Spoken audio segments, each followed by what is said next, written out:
Hey, welcome to the 98% podcast where we hear real stories from real people. And I'm here with Terry. So, Terry, tell us a little bit about yourself. My name's Terry Taylor. I own a little store in Lawrence, Kansas called 1313 Mockingbird Lane Toys and Collectibles that sells toys, collectibles, shirts, oddities, all the crazy things you never knew you needed. I was a touring musician for about 30 years and a music promoter for most of my life. And decided to switch gears, moved to Lawrence, and then I opened up this weird store.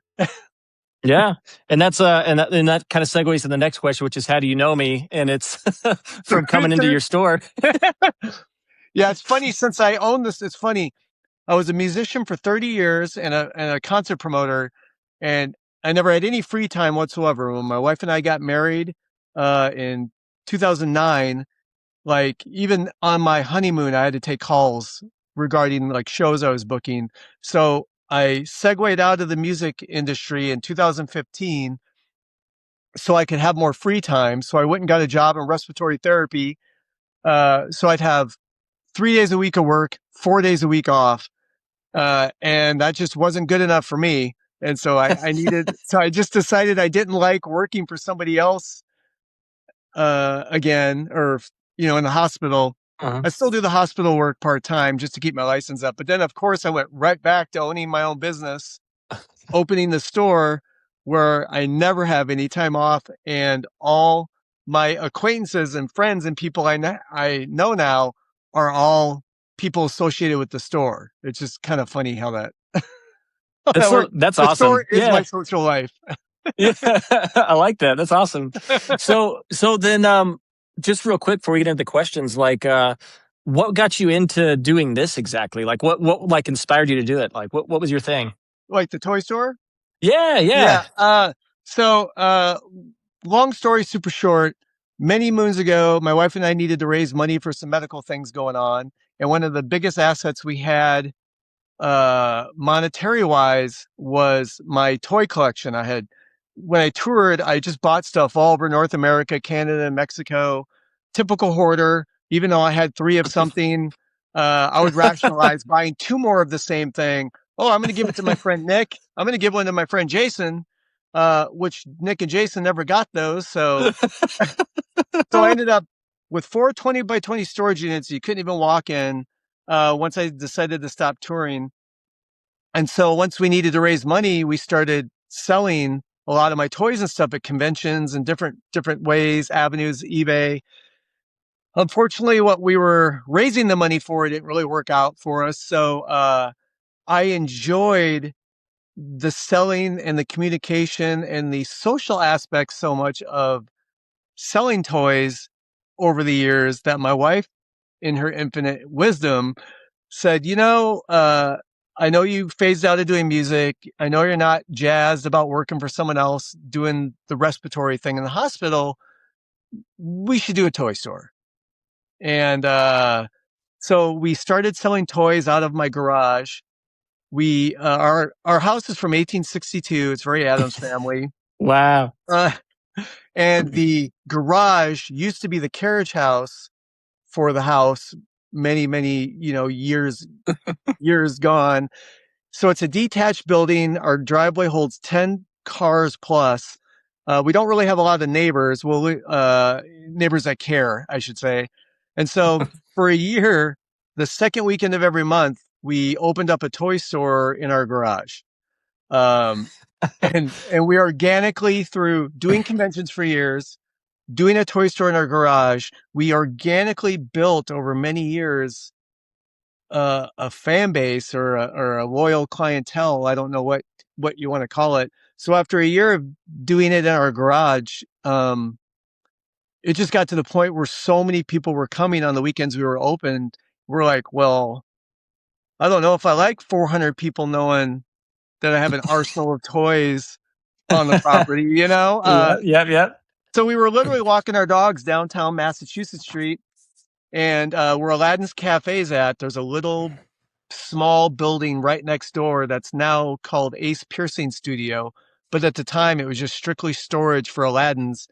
And literally, we were walking by, and it's 200 square foot. It's the size of your Wow. bedroom. the sign was literally going up in the window for rent. And Liz is like, well, that could be interesting. The rent can't be too much for, you know, a place that snow, we just kind of looked in. There was tires piled to the ceiling, grills, it was just storage for Aladdin's. So I took a picture. We got home and Liz was like, you should call him. Just call the number. What can it hurt? Call the number. And I'm just like, I'm not a risk taker, which is so funny considering I was a touring musician and a music promoter, which when you're a music promoter, it's legal gambling, like Hmm. 100%.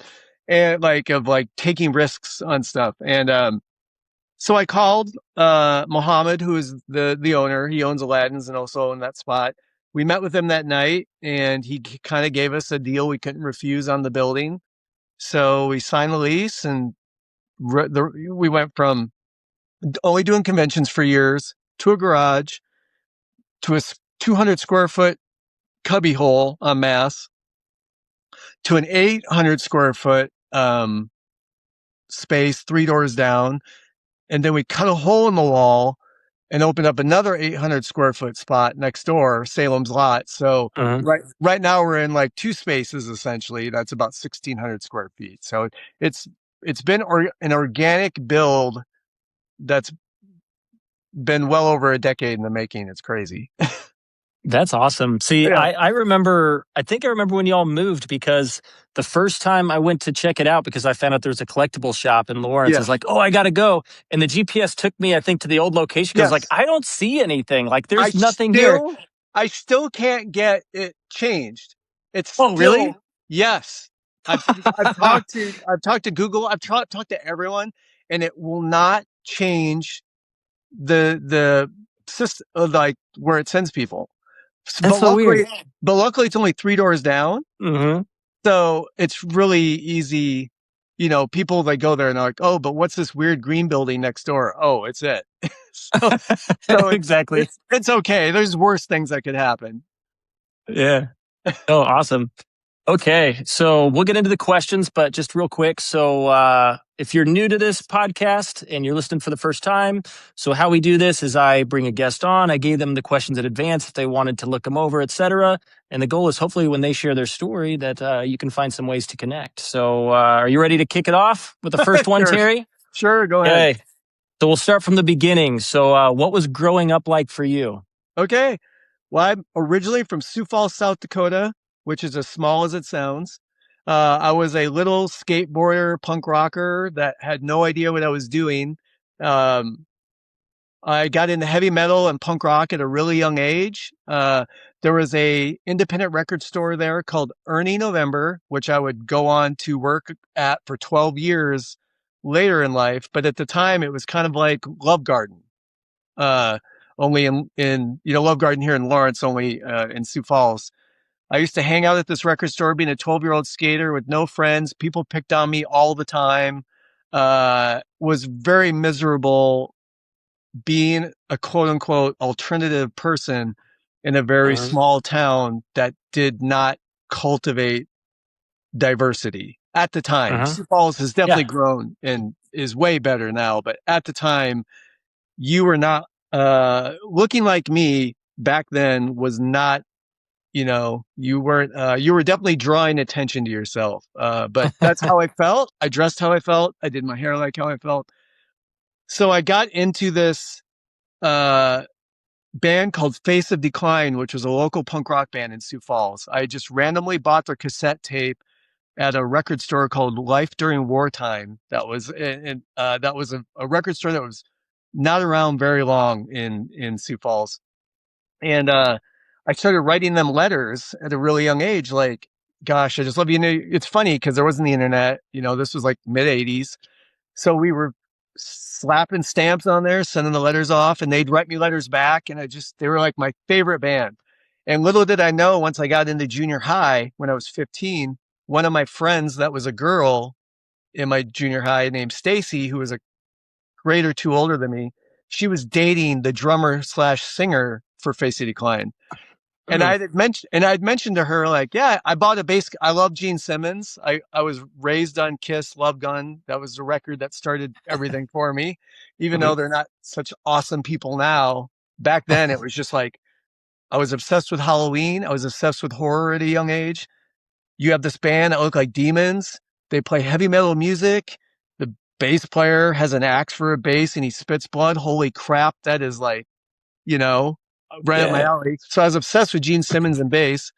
Bought a bass, didn't know how to play it. Mentioned to my friend Stacy I bought this bass, and like 3 days later, I get this letter from Bill from the band Face the Decline. Like, hey Terry, found out we have a mutual friend. Stacy mentioned that you have a bass. Our bass player just quit. Do you want to join?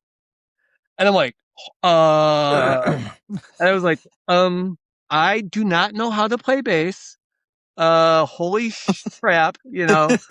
Send the letter back, and he responds, we'll just teach you. Doesn't matter. So I'll never forget him. I'm joining my favorite band at the time. I'm waiting for him to pick me up because I can't drive yet. And they take me to their house, and they were a three piece. So they were brothers. Bill Erickson played drums and sang. Paul Erickson played guitar, and then the phantom bass player, you know. So the first song they taught me was Transmission by a band called Joy Division, which is 3 chords. And so I remember just like plugging away, them teaching me like, holy crap, like teaching me this song. And I remember just like, I'm playing a song, you know? Yeah. Um, so check 2, maybe 6 months later, I'm hanging out at Ernie November, the record store I was talking about. And I mentioned to one of the clerks there that I was going to band practice. And this guy just overheard me talking. He's like, you're in a band? I was like, yeah. He's like, well, I just started a record label. It's called Relapse Records. I already put one record out called Exit 13, and I'm looking for other bands. And Relapse Records, if you look them up now, they're one of the biggest death metal record labels in the world. Wow. He just happened, his name's Matt Jacobson, lived in Denver at the time, but his grandmother lived in Sioux Falls, and he just happened to be in Sioux Falls visiting his grandmother. So he's like, can I come to your band practice? I was like, yeah, why not? Didn't even ask Bill and Paul, just brought this total stranger over. He watches us practice and goes, I want to put out your record. So 15 years old, Relapse Records, putting out my first record. I'm already on a record label. And so I spent every weekend, every holiday off while I was all the way through high school, touring, playing out of town shows every chance I got, sometimes skipping school to play shows, skipping my prom, skipping every dance. Not that there was girls in my school clamoring for what was the social pariah at the school. It's funny because in my school, so unliked. No one liked me. Outside of my school, super popular. Like, Wow. because I through being in this band, there was a magazine called Maximum Rock and Roll, which is like the punk rock Bible at the time. Black and white magazine. You would write letters to bands. So I started corresponding with other punk rock bands in Maximum Rock and Roll through this. And they're like, do you book shows? I'm like, no. I mean, but I can. So I started booking bands like Green Day and The Offspring, Neurosis, bands like Christ on a Crutch and Diddley Squat that went on to be the Foo Fighters, not Dave Grohl, but all the other members. Jawbreaker, all these bands played my garage, played house shows, played VFW halls, played clubs, just for donations in this hometown. And just because the youth in Sioux Falls were just starving for music and something different that wasn't force fed them, the shows just took off. I mean, I would do these little basement shows and stuff, and you'd have 300 kids in a basement with people outside looking in the windows. And then I moved to this VFW hall called Nordic Hall. And then by the time I was 19, I was doing 9 Inch Nails in arenas. So crazy. And I know one of your questions is like, what would you call my story? I always Mhm. I'd call it like winging it. Like there's no manual on how to book show. At least now with the internet, there is. I mean, you could look up crazy stuff, but back then in the mid 80s, and I'm not even 18 yet, booking bands, trying to come up with money, figuring it out how to get a PA, it was just madness. It's still, I'm 52 and it's still madness to me figuring out, like, thinking of all the stuff I pulled off all through the years with just figuring it out. So how do you think that came to be? Because listening to your story, it sounds like just everything just like just I don't know, like almost like it was serendipitous. It was like synchronicities. Just stuff just was happening. Like how do you explain that? I don't know. Like, I will say back then, it's funny. So I lived there. I lived in Sioux Falls till I was 30. I booked shows from the age of 15 to 30 years old in Sioux Falls. I just got burned out. That city just grinded me down. Clubs would open up, open up, city would close them. Another club would open up, city would close them.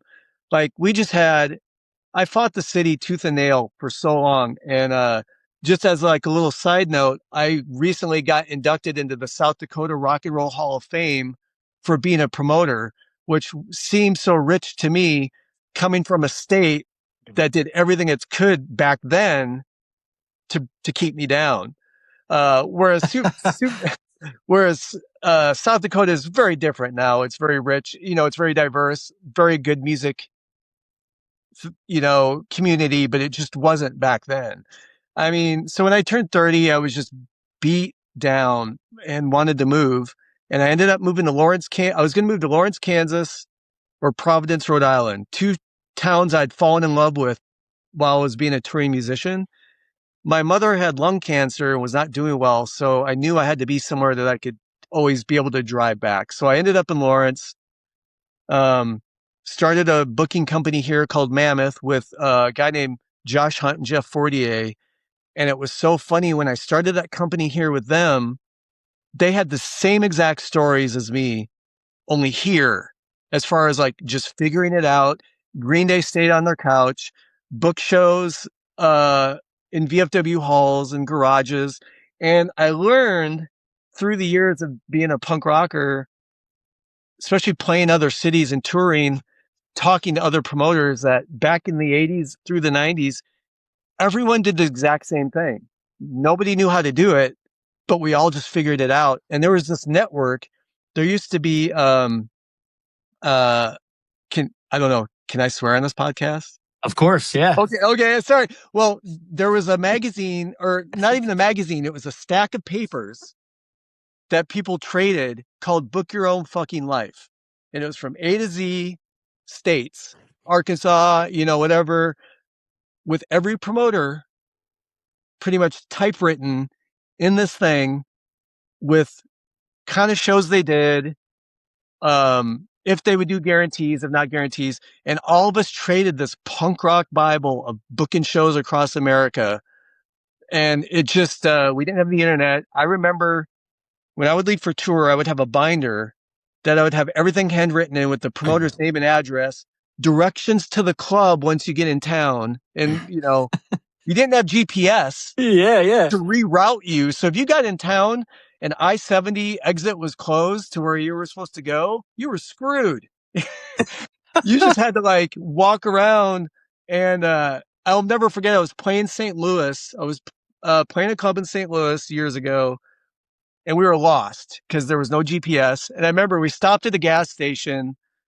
And when I say we were in a bad part of town, both parts of town we went into were bad parts of town. So we stopped at one part of town, and it was an African American gas station, and they were sweethearts. They were so sweethearts, and they were like, you really need to go to this other place. They were like, you guys should really not be here right now.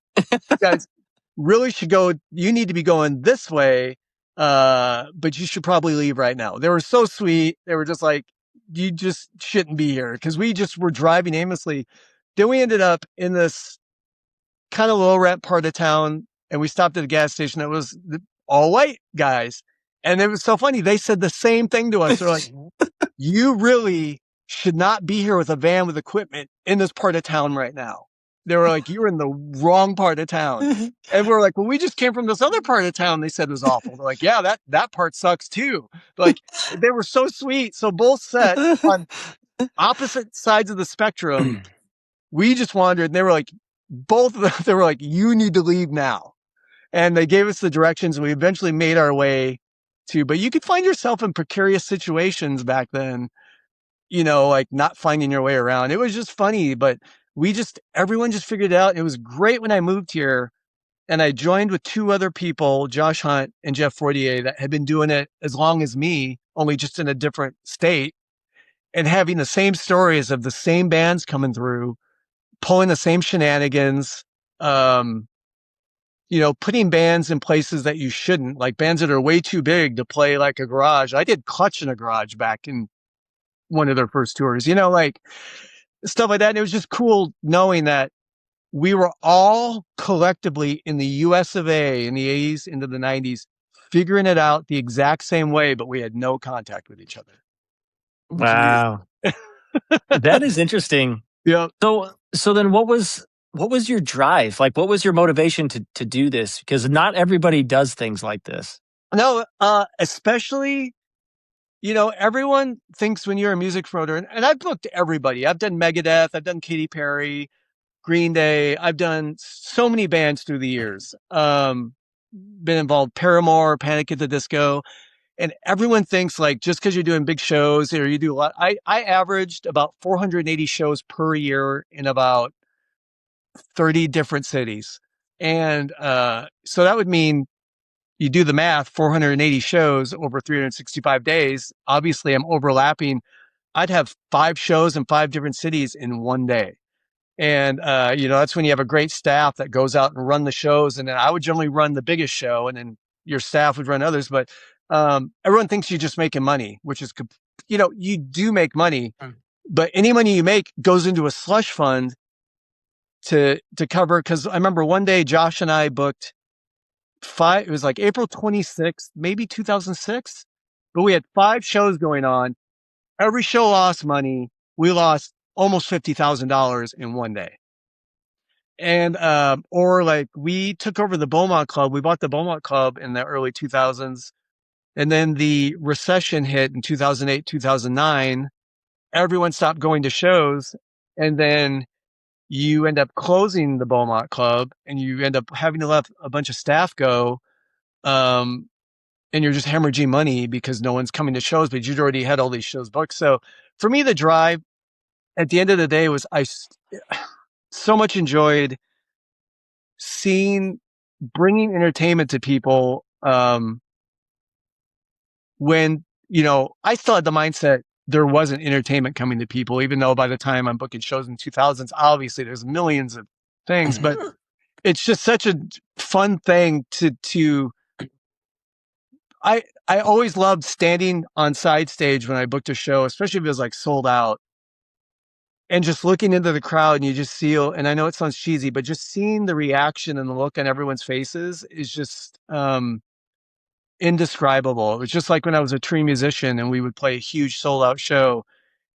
To me, it was never about me. Obviously, there is an ego inflate. I mean, it makes you feel good, obviously, but it's just cool knowing that hopefully when you're gone, these people are still going to have these memories of these shows they went to, regardless if they know the stupid long haired guy was the one that did it, But Yeah. I feel like I was able to touch a lot of lives and bring things to people that they maybe would not have experienced otherwise.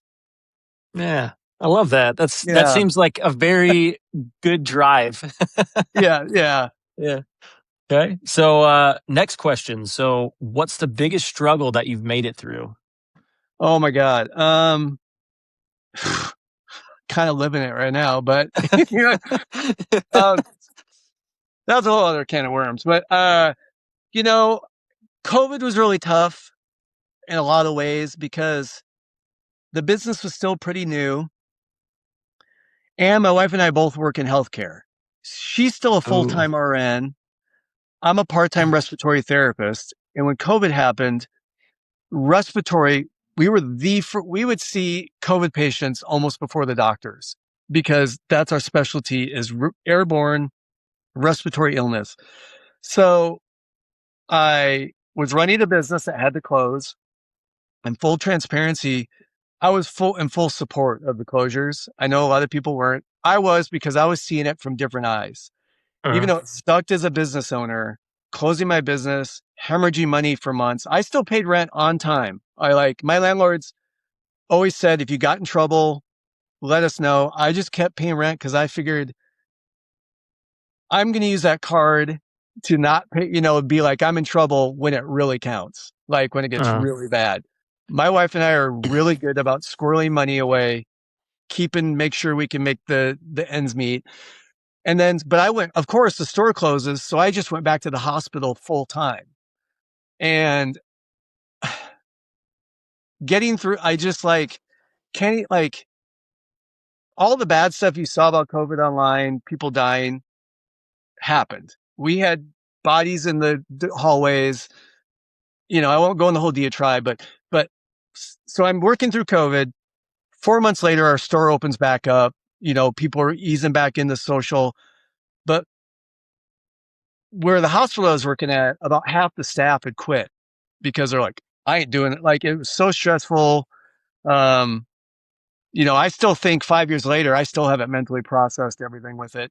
Um, I opened the store back up and I continued to work full time at the hospital. And then I worked continual full time keeping the store open I pretty much did that till I almost died of exhaustion. And I will say, I don't think I could ever do that again. And my wife, same thing. She was working with COVID patients, trying to help keep me sane, help keep the store going. And I will have to say that was probably, for the world, obviously one of the worst times. But for me, that really tried my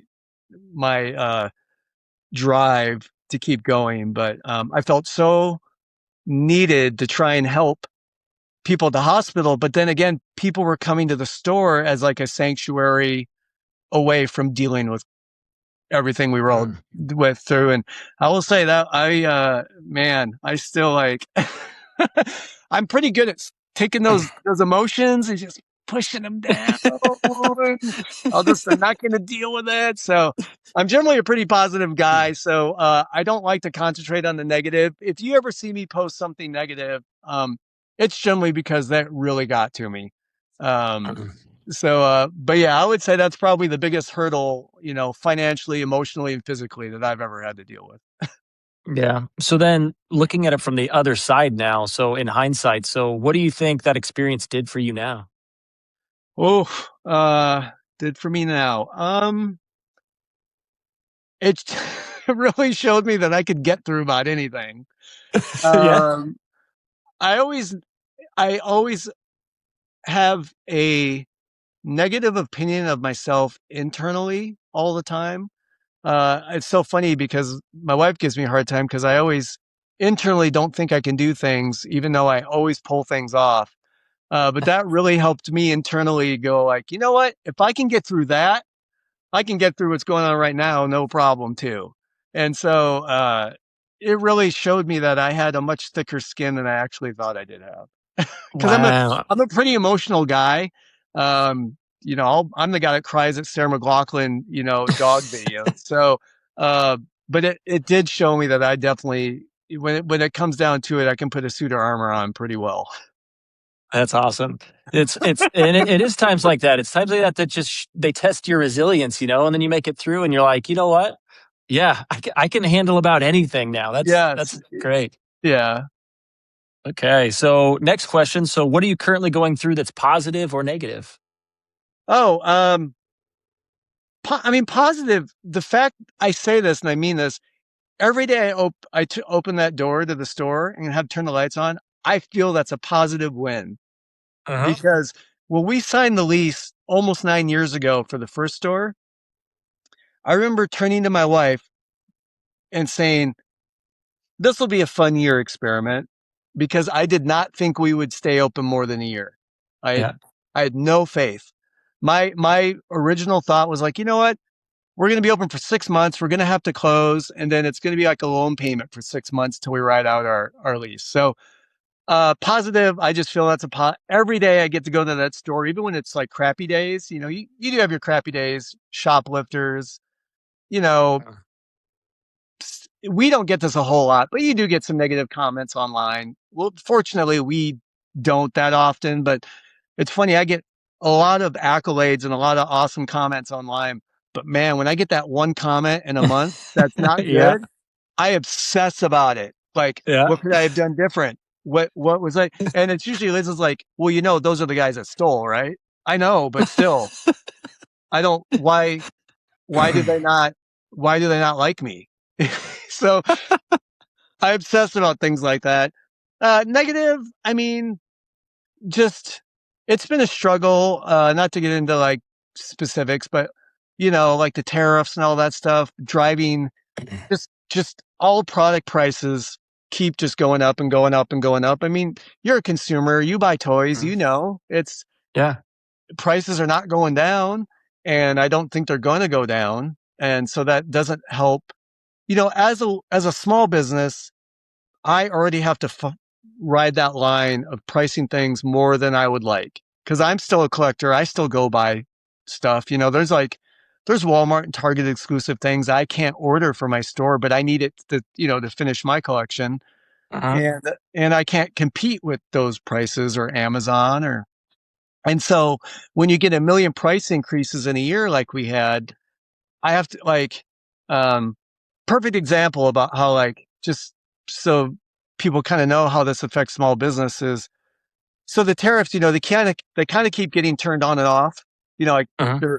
we're putting them on, now they're off, putting them on, now we're off. Well, I had uh, a box of Transformers that were shipping to me a couple months ago, and the retail was $38. And to be very transparent, my cost was $34 per unit, and I had to get 8 units.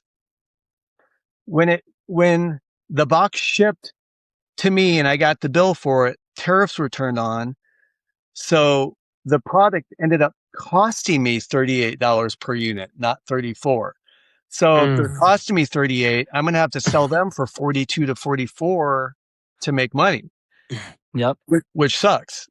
you know, uh, but by the time those transformers landed on my doorstep, the tariffs were turned off.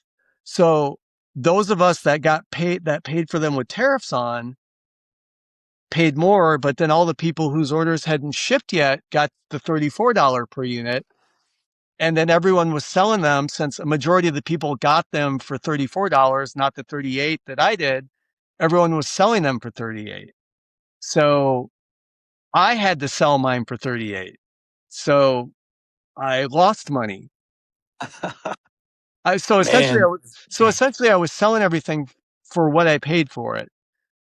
And so if I didn't sell all 8 of that particular item, I would lose money, if that makes sense. So that's the struggles we've been going with over the last year, kind of the economic struggles with it. And I know everyone rolls their eyes when small businesses complain about costs and stuff, but man, it's like a real deal. And it's that's kind of what we're still dealing with right now. But I'm trying to be positive that that we'll get through it and you know Yeah. things will balance out.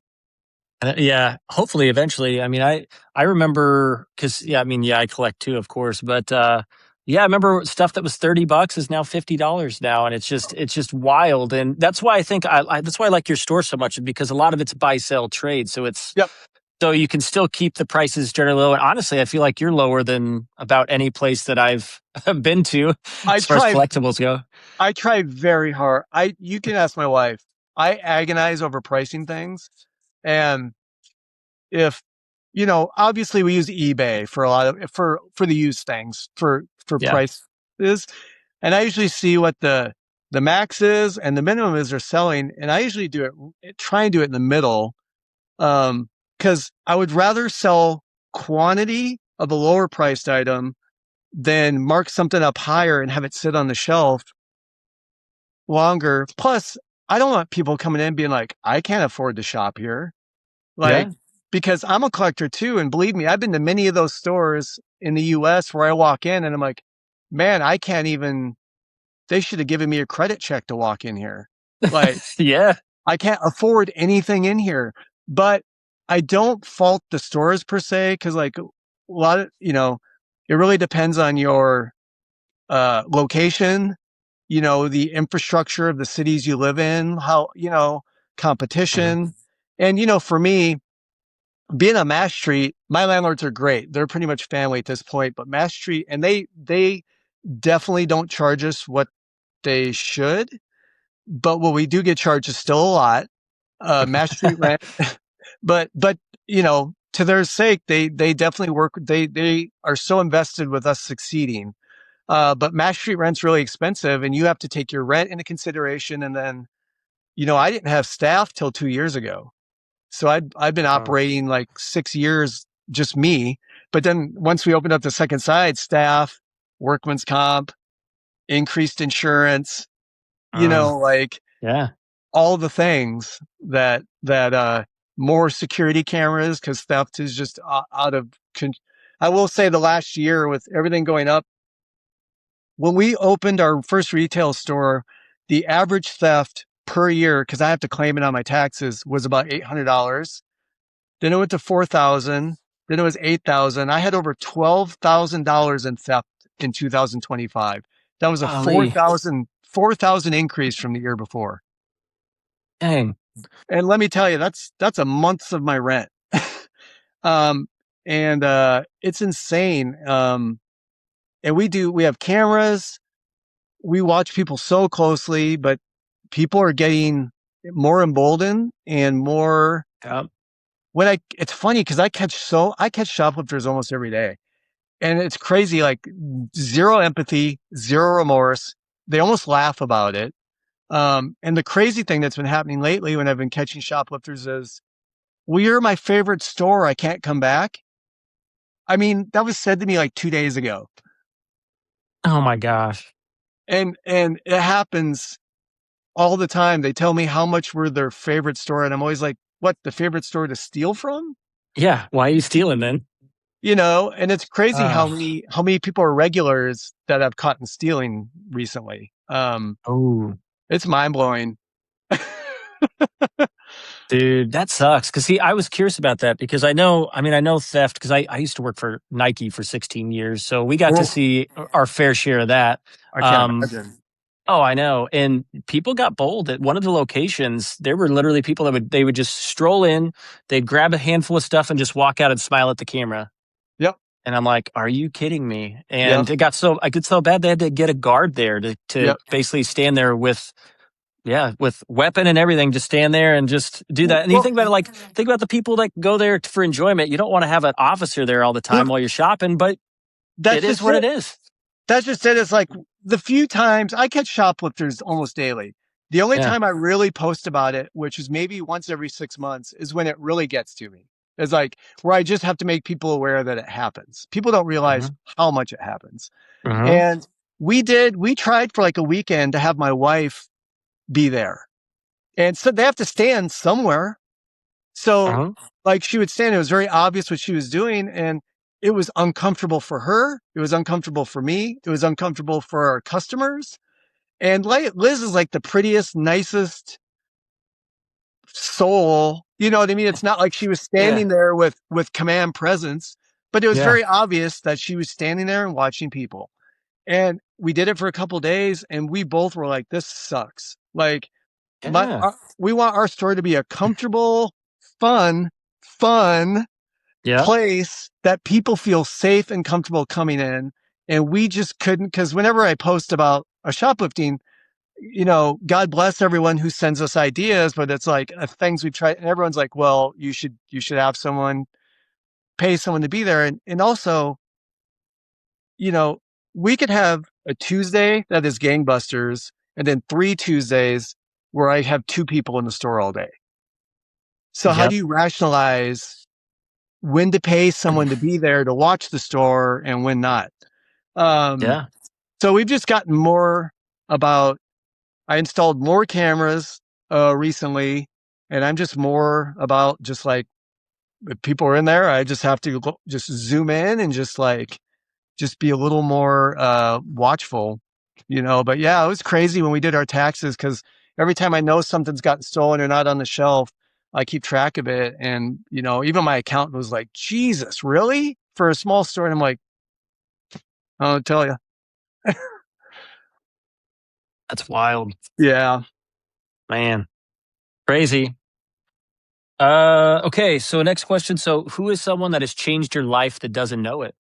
Well, a guy named Bob Baker, he played in a band in Rapid City called South Dakota called Descent. He died in 91. I was a little punk rocker. This band Descent, um, and they actually just got inducted into the Rock and Roll Hall of Fame in South Dakota last year. But they were also a three-piece punk rock band, who was my second favorite band. But they toured nationally. I mean, they were much older than me. But I remember they were one of the first shows I ever went to when I was about 12. And they're so political, like, anti-sexism, anti-homophobia, anti-racism. They do constant benefits for the reservation up in South Dakota. I mean, benefits for the homeless shelters.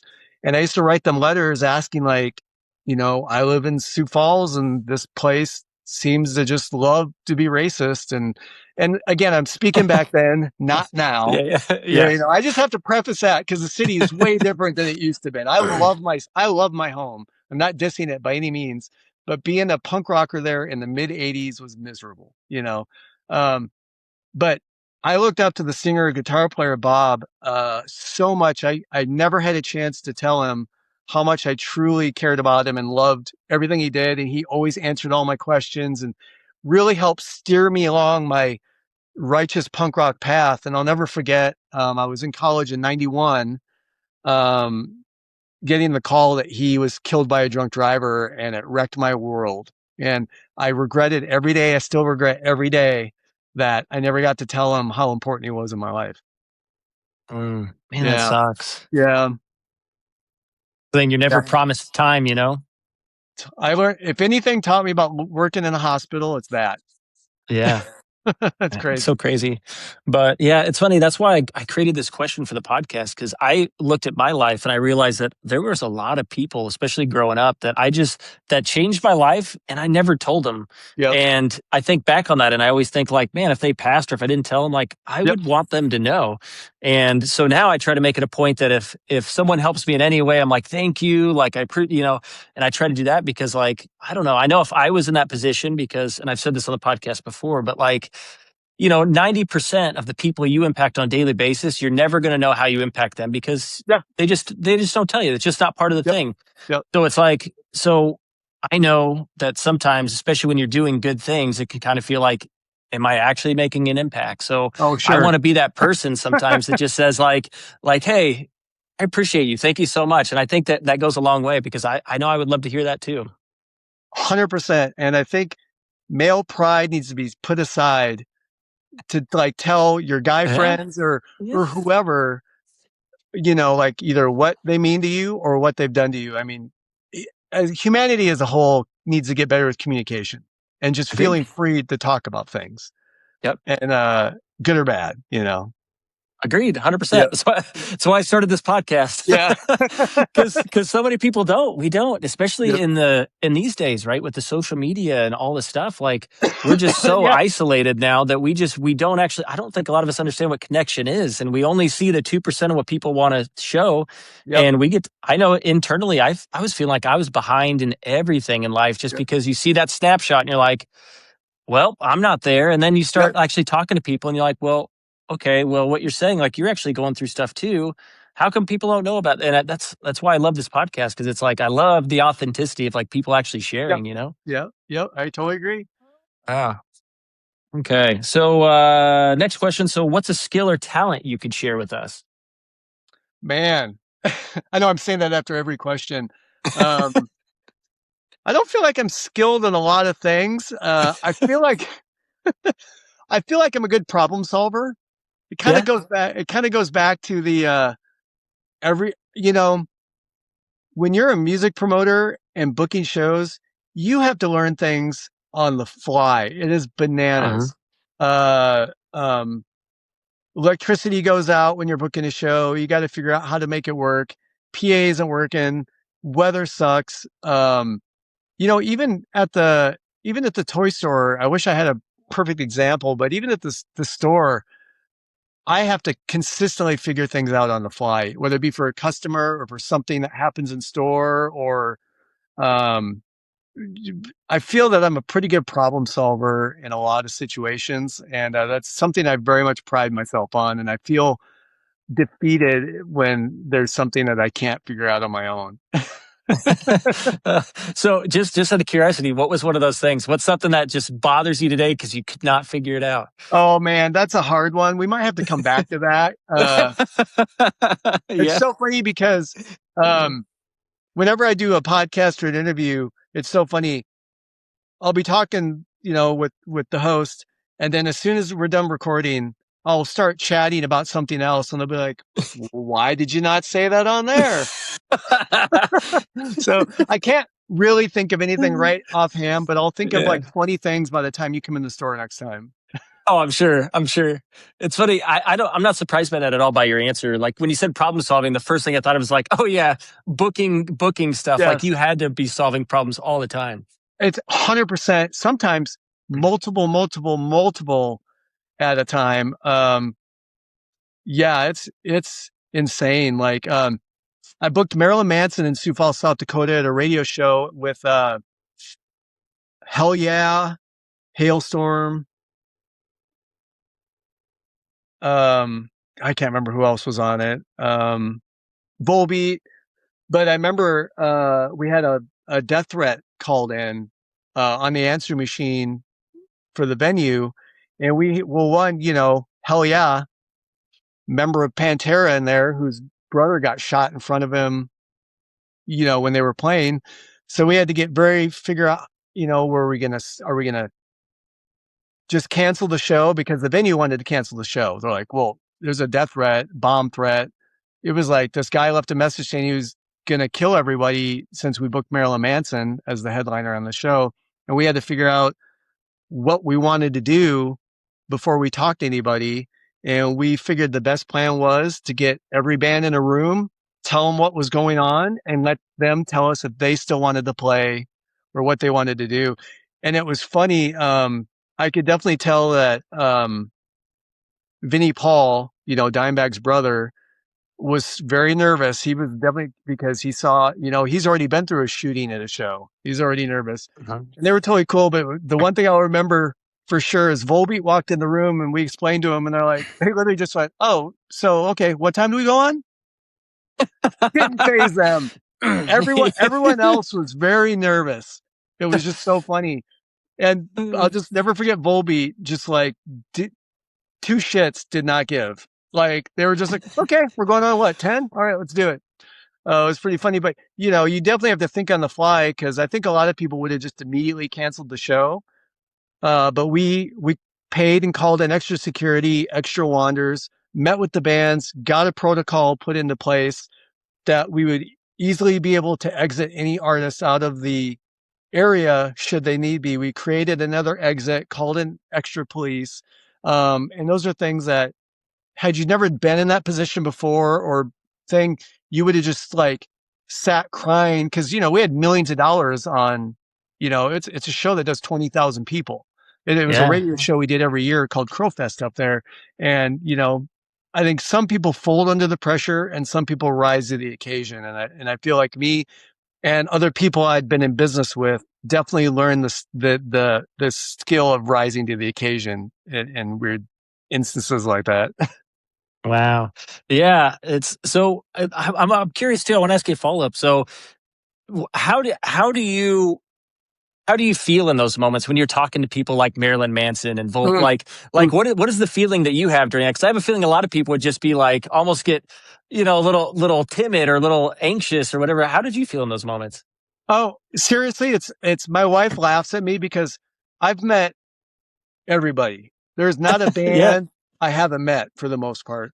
Met Metallica, and this isn't me name dropping. I've booked and met everyone, Ozzy, Megadeth, whatever. I don't feel, even though a lot of these people like Metallica are people I idolized and stuff, Mhm. that I think because I've been doing it so long, it just I never got that starstruck. Mhm. But when I meet somebody like Michael Berryman, who's like the bald alopecia guy from the Twisted Sister videos, he was in Hills Have Eyes. Or Jeffrey Combs from Reanimator. If I meet any B movie actor that nobody cares about, I lose my crap. Like she says, I revert back to an 8-year-old, but uh, she's seen me interact with high profile artists and famous people. And I don't even like, it um, doesn't phase me. I like, it's so funny. It's in retrospect, I think about people I've met, things I've done, and how I did, I appreciated what was going on, but I was there to do a job. uh-huh. My job is this. My job is to keep people safe, put on the best shows possible, and make sure everything goes off without a hitch. And you'll see that at the store a lot of the times. I feel bad. Like I like to talk at the store, obviously, you know this. So Uh-huh. I chit chat, but I am always scanning the room, nothing even to do with shoplifting, but I always want to make sure I'm there to work. It's not a social hour for me. I like to talk, but I'm there to Uh-huh. do a job. And a lot of times Uh-huh. if I'll be having a good conversation with a customer and I'll be like, I'm so sorry. We have to pause this. I have to deal with this. Uh-huh. Um, and I take, even though I'm at a toy store and I do silly shit and post silly videos, I take the store 120% serious, even though Uh-huh. I may not seem like it, but you can ask my Yep. wife. I don't joke around about the inner workings of the store at all. I fall all the time. I fall off ladders. I literally like lock myself in the bathroom by accident. Funny stuff happens at the store, but I take everything I do so seriously. Yeah. So it's kind of funny. Yeah, I relate to that 100%. Any business stuff I do, I'm serious, but I also do the same thing. Like I like to have fun and Yep. like to joke around and stuff. But yeah, it's definitely serious. Like I don't know. I don't know another way. Yep. I'm the same way. Yeah. Okay. So what are you learning about currently that you could teach us? Oh man. I feel bad. I'm saying the same thing everything. I try not to review questions too much in advance Yeah, yeah. for stuff because I don't want anything ever to sound rehearsed. I'm very much a off the cuff Me sometimes, too. but because I used to do especially when I was in a band, I always wanted the questions in advance. But then I found when I would either read the transcriptions of the interviews or see them, I felt like it sounded robotic a little bit because I had spent so much time analyzing my answers, and I'm very much Uh-huh. a more off the cuff kind of guy. Um, Learning, I just, as a whole, especially these days, I'm really absorbing how important communication just is in a general, whether it be Uh-huh. with your wife, whether it be with your coworkers, whether it be with your customers, whether it be with your friends. And as I'm learning that the art of communication, and we were talking about this already, is being lost. It's disappearing. And I've been just obsessing a little more about um, the importance of just how important communication is face to face, not just digitally, though I do love my text messages. Uh-huh. I like text because I get about 150 messages a day between text, email, and Facebook, Instagram, whatever. So Uh-huh. I like having things digitally for me to reference because I deal with Yep. so many people, whether it be quoting a price on a toy or knowing when I'm meeting somebody at some point. But Uh-huh. I feel like nothing can replace the face to face conversations, for people. And I'm, really learning that people are losing that art. And I think that's something we need to concentrate a little more on. Agreed. So then what's a tip you'd give everybody as far as to improve their communication? Look people in the face when you're talking to them. Mm. Look, Why? because this is what I deal with all the time when people are talking to me. Looking down Yeah. or this. Okay. And I Yeah. don't think that's people being disrespectful, but I think we've gotten so used to this. Yeah. And it is really when you're um talking to somebody, I feel like it's a respect thing to talk to talk face to face. Or to Agreed. look people in the eye. You don't have to like, stare at them. But I think it's a sign of respect to talk. And plus there's a little more emotion involved. Plus it also shows that you're invested in what the people are saying. or you feel that they're invested in what you're saying. So I always try and tell, because the youth of today is not learning how to have eye to eye contact with people. Um, Yeah. I had some kids come and apply for a job, and it was two kids. By kids, it was 16 to 18. It's hard to tell anymore. I just can't. As I get older, I find that everyone looks so young. And it's like, oh, Uh I'm 33. You look like you're 12. Like, huh. but they were Yeah. probably 16 to 18, but they didn't look me in the face at all. One was standing about 5 feet behind the other, and the one in front that was talking to me but not really looking me in the face was like, yeah, my friend would really like a job application. And I looked past them, I went, that friend? The one that's standing over there? They're like, yeah, they'd like a job application. And the person wanting the job application never actually talked to me or looked at me ever. And I was like, okay. I gave the person the app and I said, well, tell your friend that you have to have really good communication skills to work in a retail spot.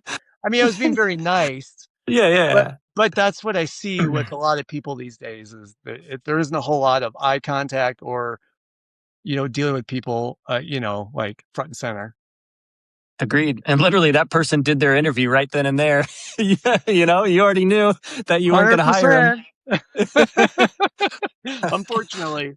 Yeah, that's wild. Okay, so now, what are you doing for fun? Oh, Liz and I I do buying records and movies. That's what I do, and go to live shows. It's just we're kind of in a lot of the shows we want to go to aren't really starting until like the end of March. Uh-huh. But fun. We went to a movie called Psycho Killer last night. I went to the Third Strangers the other night. I'm going to a movie called Dolly on Tuesday. And then we just announced today on Friday the 13th, we're doing a tattoo thing with Standard Electric Tattoo in Lawrence, where it's $130 and you get to pick a design that we designed in correlation with the tattoo studio. So Tuesday I'm going to the movie Dolly, but then Wednesday I'm getting one of those tattoos and we're going to film it so we can post it as a promo for the thing. So for me, Nice. it's all about buying records and going to movies. That's awesome. Okay, so I want to have some fun here real quick. So, favorite movie. What is your favorite movie? I don't, I get asked this every single day at the store. Okay. You can't really tell in my man cave, but I have about 9,000 DVDs and Blu-rays in here. And they're almost all horror. That's a real number, Okay. unfortunately. Yeah. Um, Three of my favorite all-time. So I like the classics. Of course, I like Mhm. The Evil Dead, anything with Bruce Uh-huh. Campbell, Yep. Nightmare, Friday the 13th. I love all the horror classics. But my main defaults that I go to more than anything is a movie called May. And these are more kind of recent movies, last 20 years. A movie called Session 9. And then there's a trilogy of werewolf movies called Ginger Snaps. And those are like probably three of my favorites. They're like my comfort movies I go to probably the most. There's no way I could pick, because most people, when they come into the store, they're like, I know you like horror movies. What's your favorite horror movie? And I'm like, well, zombie genre, slasher genre, 80s genre, 90s, early 2000s, home invasion, monster, like, cause that's where my Mhm. mind goes. Cause I like wait. I just eat them up. I just love horror movies specifically. I love that.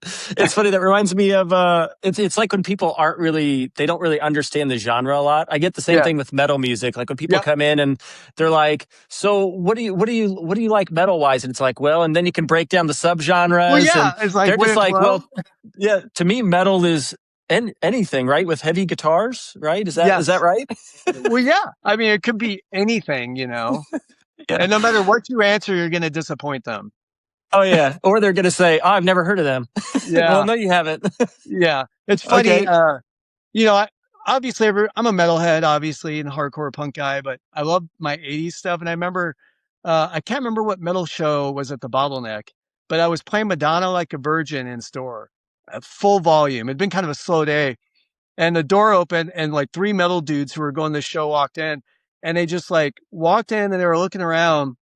And I was like, hey, thanks for coming in. Let me know if you need anything. And they were looking around. They looked kind of puzzled. And they said, we've never been to the store, but this was not the music we were expecting to hear when we walked in. And I was like, well, dude, I was playing Slayer like 10 minutes ago. And they're like, okay. That's funny.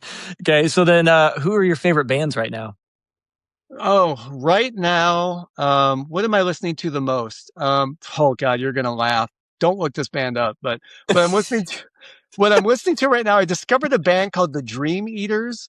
They are straight Okay. up 80s schlock. It is like synth, synth like 80s. My wife hates this band so much, but but they're like 80s throwback, but their lyrics are like one's like called I am the Antichrist. And it's like do do do do I'm the Antichrist. But then they have like songs about like being stabbed in Walmart. But it sounds like love songs, but it is straight up. I just discovered them on Spotify and I just can't stop listening to them. Uh my favorite heavy band that I've been listening to nonstop is called Spirit World. They're Las Vegas metal thrash. And the singer songwriter was raised on like a cattle ranch and rodeo, like a rodeo farm, and kind of through his like that's what he was raised to be, but he decided he wanted to be a metal artist, and he writes some banging songs. So I love Spirit World.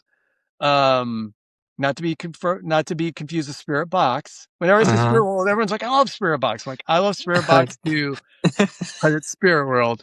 Knocked Loose is another amazing new band. There's a lot of new bands that are out that are just ripping it up. Sanguisugabog, Spirit Box, Sleep Token. I mean, there's a lot of new bands that are just a lot of girl fronted bands that are doing awesome things. Dying Wish, Holder, um, Architecture. Like there's just a lot of really like it, most people stop discovering new music at 27. Uh-huh. And I think because you always go back to what you were raised on. I'm 52, soon to be 53, and I think it's the music promoter in me. I just consume new music just nonstop. But I always go back to the classics of things I was raised on: Gorilla Biscuits, Sick of It All, The Accused, The Ramones. I also like a lot of like I call it beardy music. It's kind of like that music that sounds like they've been drinking whiskey for a long time and singing like Red City Radio, Gaslight Anthem, Broadway Calls. I listen to so much music, but I hate to now everyone that watches this, they're immediately going to look up Dream Eaters and go, "This guy's music taste sucks." But Yeah. I'm a pretty truthful guy, and that is Yeah. banging what I'm listening to right now. And Municipal Waste. Nice. So I want to ask you a follow-up. So with Sleep Token, so I just discovered them the year before last, and Okay. because I wasn't a fan of him at first. When I first heard it, I remember being Yep. like, not really my Yep. thing. Yep. And then I watched the Drumeo. I watched the drummer play on Drumeo, and I realized like, okay, there's something to this because this guy is awesome. And then it's Amazing. like, okay, so and then just one day I had a playlist on, and the song "Sugar" came on by them, Yep. and I remember being like, dang, this is good. And I was like, oh, you know what? I'm going to give him a chance. Yep. And I bought the vinyls and I went on a journey and listened to all of them. And what I noticed is all my metal friends can't stand it. They're like, Hate no, 'em. Sleep Token. I'm like, why is that? Why is there such a Yep. controversial thing behind Sleep Token? Yep. I discovered them in 2019 when their first record came out. I tried to turn my wife on to them, but of course, if your husband suggests it, it's not cool. Yep. So then I never got into them. To me, it was just like I appreciated the record, but it was just like, the sexy time singing music just wasn't up my Uh-huh. alley. And I do like that. I like that when it's all like that. Uh-huh. Like um years later, I just noticed my wife all of a sudden was listening to them all the time. I was like, "You like Sleep Tones?" She's like, "Huh," they're like her favorite thing. It's on her license Uh-huh. plate, tattoo. She's all in. I'm like, "You remember I tried to turn you onto these guys like years ago?" And she's like, doesn't remember it, of course. But she was playing them all the time, and I still was just like, they'd break into those heavy riffs, and I would just be like, just go into that. Then it'd go into that jazz, sexy time music, and I'd be like, lost me, done. I can't. But so I took Liz to see them in St. Louis a couple years ago, and their live show blew my absolute face off. They're not even a Hmm. top. I counted over 100 shows. I was going to shows like, there was one day I went to 4 shows in one day. I was going to multiple shows a day, but I went to like 100 shows in a year. And even though Sleep Token wasn't even a top 20 band for me, best show of the year for me. And then the following year was the show. You were at the Lincoln, Ryan, right? Yeah, yeah, yep. They had a waterfall on stage, for Christ's I sake. I know. Like, so we went to that show and I was just like, Jesus, like they sound just like the record. Uh, they're, the vibe at the shows are great, positive. Like, Uh-huh. their production is, and it's crazy because I worked behind the scenes on music so much. I know what it takes to do a production like Sleep Token, and it is not easy. It takes extreme care. It takes hiring the right people. It takes a good artistic vision. So I started to really just appreciate everything. And now I'm a huge fan. I mean, they're still not a top 10 favorite band for me, but Uh-huh. I'd say top 20 but Yeah. two, their drummer is hands down the best drummer in the biz right now. That's awesome. Yeah, no, Yeah. totally. Yeah, that was good. That was a good show. I still wish to this date that I got better seats though. So Oh, this next year when they come back to the US, I'm just gonna get some good seats because I loved this show, but I was just standing too far back to where I was like, man, I just wish I could get up there because I got used to being at the Granada where you're like yes. You can like, right there with these bands and you're like, oh, this yep. is awesome. And then you're like, well, this is great, but I'm like kind of back a little bit, you know? So I don't know. First time we saw him, we were sold out show. It's like a 2,000 seater, but we were on the floor, maybe like 3 rows back standing. So we got to experience the Oh, full, wow. yeah, it was great. That's awesome. Okay, so let's see. So you already answered this question, but I'll still ask it. So, uh, if you had a story of your life from the beginning to now, what would it be called? Oh, it sounds cheesy. Just call winging it. Just winging it. Okay, Winging it. I love it. Winging it. Okay. And then, so we have two things left. So this next part is just for you. So this is kind of like your time to talk about whatever you want. If it's the business, if it's socials, if it's a topic we didn't touch on that you want to talk about, this is kind of like your time. So take it Great. however you want it. Keep it short. I always say this, that I don't feel like my crazy little store would survive in mostly any other town. To go back to COVID a little bit, when things opened up and people could go out, Lawrence came to support our store in full effect, 110%. Everyone, customers like you, customers like everyone that comes in the store, like we like did so well for the 6 months after COVID that we were able to squirrel a bunch of money away to get us through a bunch of other, when business started to go back down Yeah. or normal. I thank my lucky stars every day that we have the landlords we have, that we live in Lawrence. I mean, I truly don't think the store, like, cause we debated opening up in Kansas City or Topeka, doing other stuff. And I was like, nah, we got to just keep Lawrence, because college kids don't come in our store. So we were nervous about opening up a weird store that catered more to an older demographic, but anymore it doesn't cater to an older demographic. I mean, we have just as many 6-year-olds coming in as we do 60-year-olds. So Uh-huh. which is great. Liz and I don't have kids, so I live vicariously through my dogs and the kids that come in the store. So, yeah. And I think during COVID, we were on an Amazon Prime TV show, and I'm just going to plug this, called A Toy Store Near You. And it concentrated on being a small store during COVID and surviving. And I think that really helped us out. So if you have Amazon Prime, A Toy Store Near You, season 1, episode 2, kind of talks about how we started, what we did to get through COVID, and that fun stuff. So I always like to plug that, because that is definitely something that helped us out a ton as well. That's awesome. Yeah, and you can get us on the socials, Facebook and Instagram at 1313 Mockingbird KS, or just Mockingbird Lane on TikTok. Okay. Perfect. Okay. So this is one of my favorite parts of the podcast. So what we do here is we had the last guest that was on create a question for you, obviously not Oof. knowing you were going to be on here. And then you're going to get to create a question for the next guest that hops on. Okay. So, are you ready for your question? All right. Okay. Okay, here we go. Okay, so the question is, what advice would you give your inner child or past self? I've thought about that before, and I've had other people, uh, you know, um, kind of say that to me.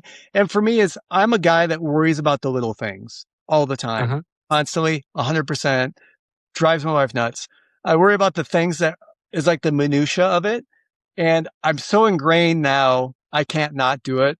But I think if I was to sit little Terry down at 12 years old, right before he started booking shows, I think that is one of the main things I would say is don't sweat the little things because there's going to be so many other big things that are going to happen to you in your life that are going to make all these little things inconsequential. And I, you know, I do think it's one of the reasons that I am where I am because I worry about everything. I sweat everything and I run every scenario through my head.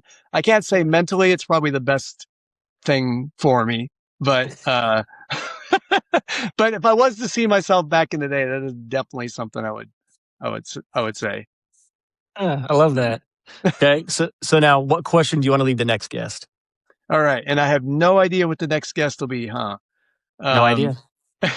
well, then I'm just going to throw a music one out there and just ask, what would you feel is the most influential music artist of our time currently? Okay, so real quick, what's your answer to this question? Oh, man, now that's a hard one.